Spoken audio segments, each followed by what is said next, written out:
Hello, my love fam. Welcome back to the channel. And if this is your first time watching, welcome.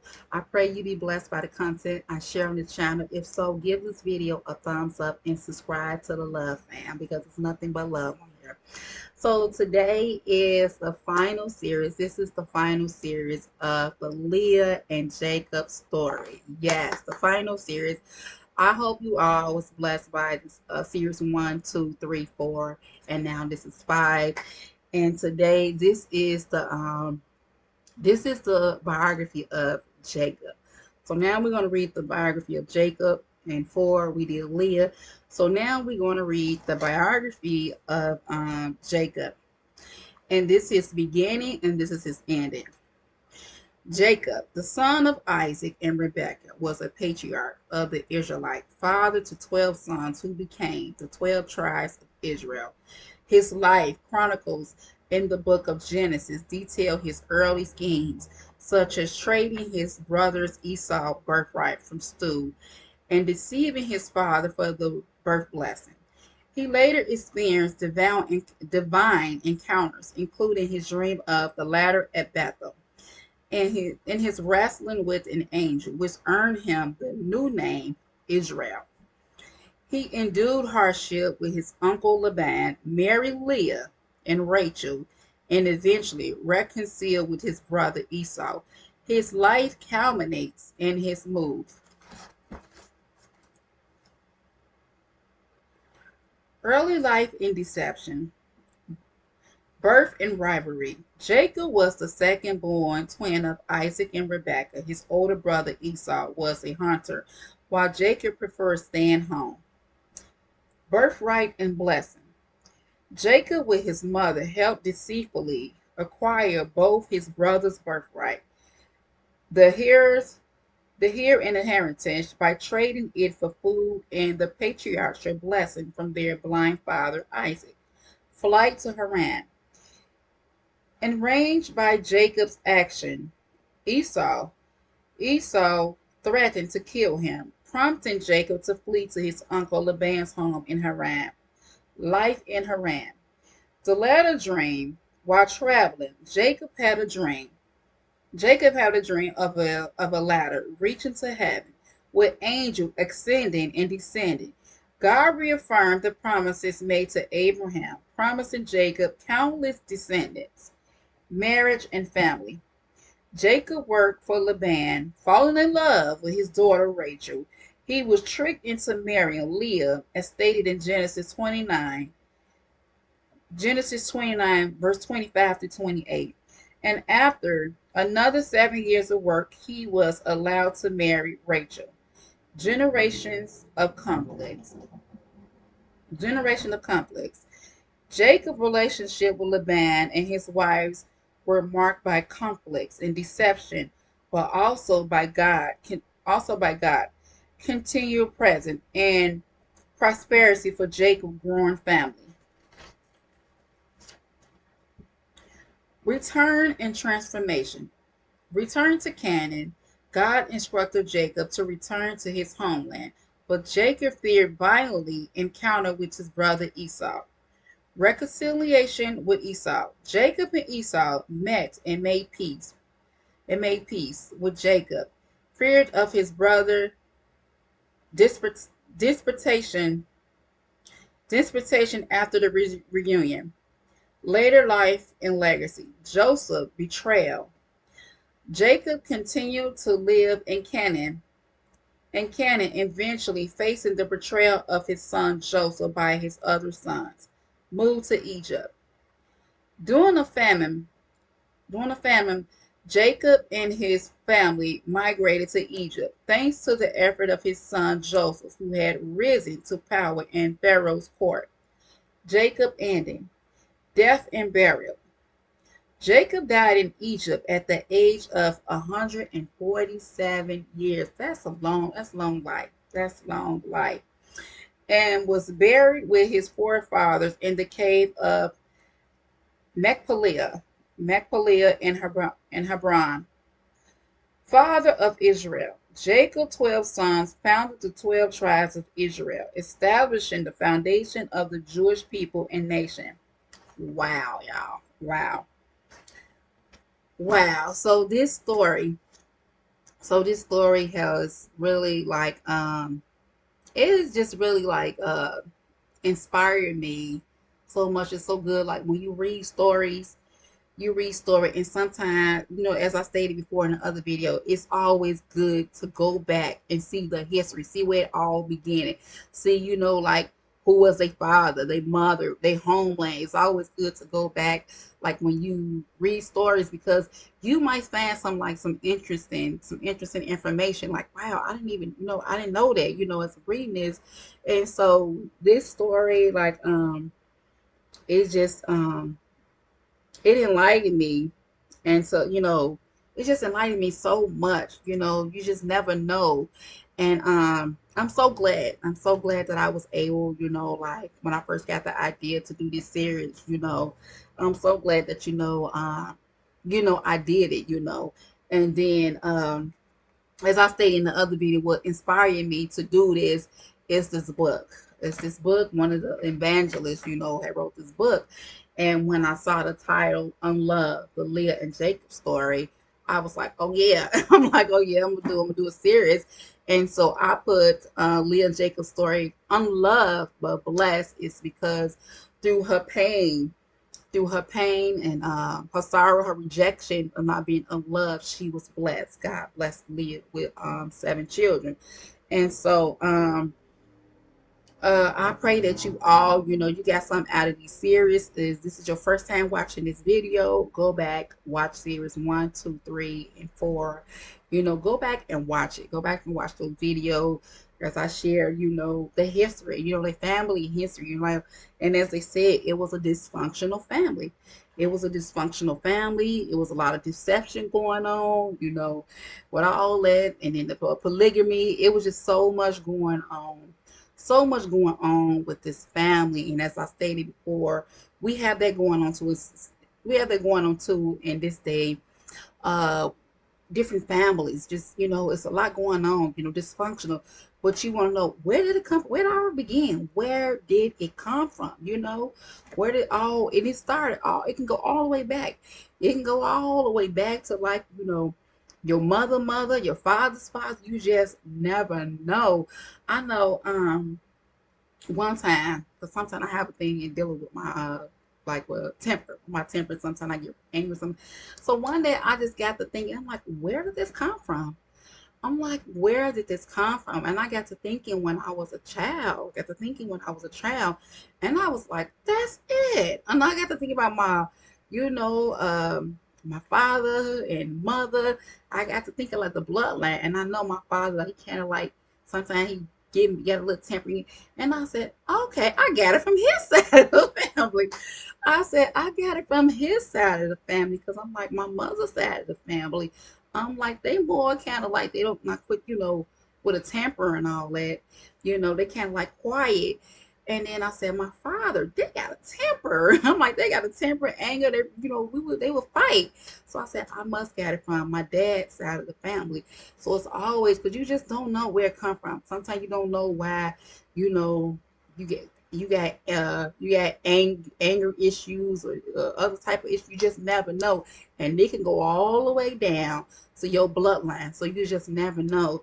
So reading this story, I'm like, okay, now that makes a lot of sense. That's probably why they turned out the way they did. It's because of, look at the beginning. Look at the beginning, how the mother was using deceive, had the brother deceive him to go to deceive the father.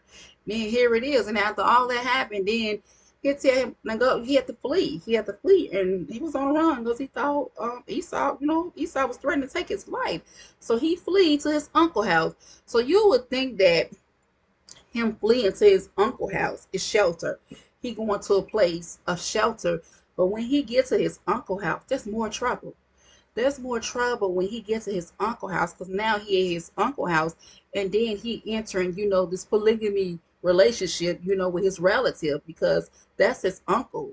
And so if that's his uncle, that's his uncle daughter, don't got it, that was his cousin. Rachel and Leah was his cousin. And that's what got me too, as I was reading this, even when I'm reading the biography of his life, and how they saying like his marriage, and he was, they're not saying that, oh, he married his, they just saying, oh, he was in love with his wife. They're just making it seem like, it was just, his wife is somebody, he's a woman he met. No, this was his relative. This was his relative. And so that's something like I really just wanted to point that out. And the reason why I want to point that out so much is for people to know, like I said before, you need to let your children know. You need to let them know when they're going around different relatives. And if there's somebody, if that's their blood uncle, blood cousin, you need to let them know, because stuff like this, he started having attraction for them. He started having attraction for Leah. So this is why you need to let them know up front, like, that is your uncle. That's your uncle. That's your cousin. Ain't no like an uncle. Ain't no like a cousin. Ain't none of that. That's your blood relative. And so if Jacob would have been told up front that those, he wouldn't be trying to, pursue his cousin, would be trying to pursue Rachel. Then they tricked him with Leah. So this is why it's so important. If you go into a family reunion, you let your children know, because they can be looking at somebody and say, "Oh, he is handsome, he is fine," and you saying, "Who? Do you know that's your cousin? That's your cousin." So that's why, you need to let them know. And even Laban told him, he would say, flesh of my bone. Let him know, like, we blood. This is, we are blood. So this is why it's so important, y'all. It's so important. You go to a family reunion, get together. Please let your children know who their uncle, who their auntie is. So when they won't be looking at them, having attractions feeling for them, please let them know up front. But I'm trying to see, is there anything else I want to share with y'all? Um, Let me see, y'all.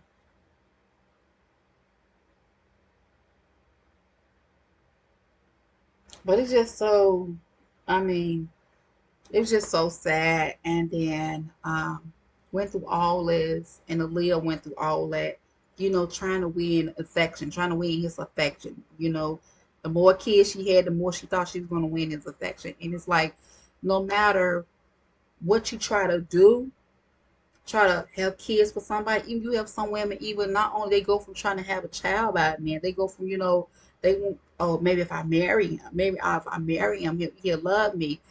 That ain't gonna make him love you. Having a child, if man, he don't find you attractive, he ain't gonna do it. So you doing all this, and this man, he's still not gonna love you.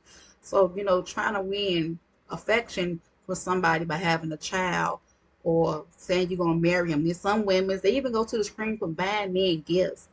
Man, I'm gonna get him this. Maybe if I buy him this, no. You're going to the screen, you buying him all, buying him these gifts and stuff, and just for him, come on.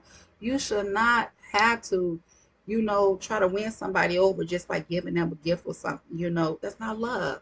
That is not love. If you gotta buy somebody a gift or something, persuade them. That is not love. That's not love. If you're trying to persuade someone. But this was a very interesting story. So um,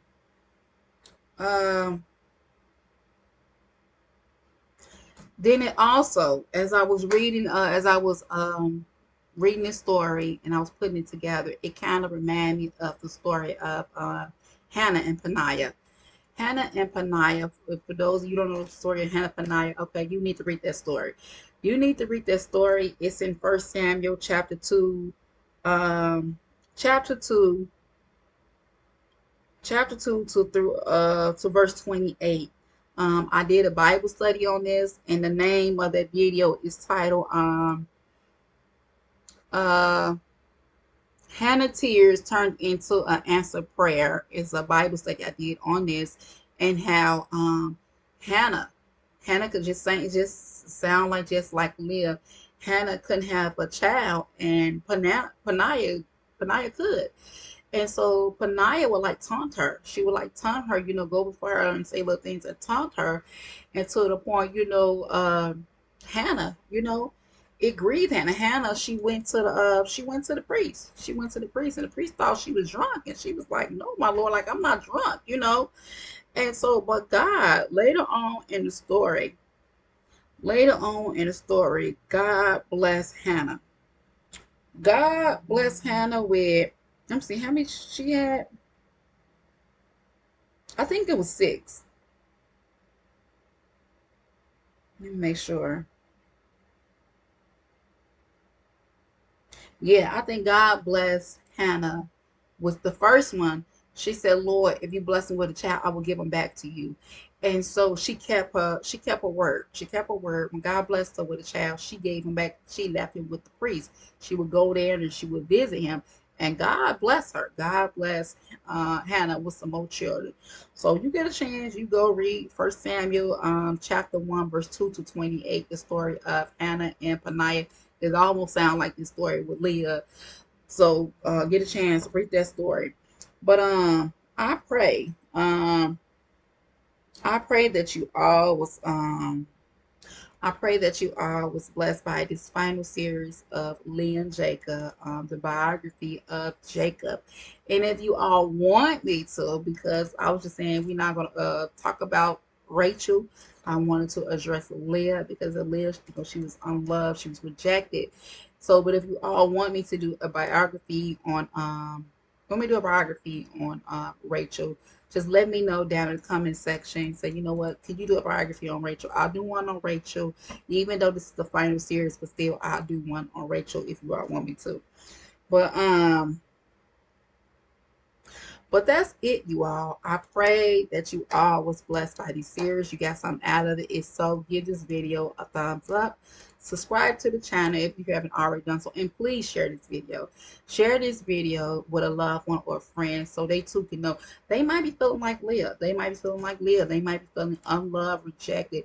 And sometimes when they see somebody else that went through it, they say, you know what, I can relate to that. That was me.